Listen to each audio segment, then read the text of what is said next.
कुणीतरी बातम्या उठवतो आता 26 जानेवारीला 21 जिल्हे जाहीर केले जाणार।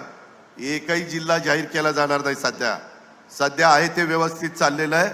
ज्यावेळेस वाटेल त्यावेळेस सरकार निर्णय घेईल, परंतु उगीचच कुठल्या तरी बातम्या देऊ नका। काही बातम्या देतात। परवा काही बातमी दिली, अरे एकनाथराव शिंदेंनी घर खाली केलं तर मुख्यमंत्री तिथं जात नाहीत वर्षावर। त्यांना काय घेणे देणे मुख्यमंत्री कधी जायचं कधी नाही ते। आणि वर म्हणले आता ते पाडायचं आणि तिथं नवीन बिल्डिंग बांधायची। मुख्यमंत्र्यांच्या लेखीचा 10वीची परीक्षा आहे, ती एकुलती एक असल्यामुळे ती म्हणेल ते मुख्यमंत्र्यांना ऐकावं लागतं असली कामं। त्याच्यामुळे ती म्हणाली की बाबा माझी परीक्षा झाल्यावर आपण वर्षावर जाऊ।